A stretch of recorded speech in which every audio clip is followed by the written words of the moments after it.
India has banned wheat exports with immediate effect as part of its steps to control the spike in prices at home.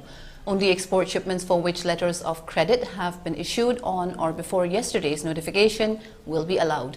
A notification issued by Directorate General of Foreign Trade and the government will allow exports on requests from other countries.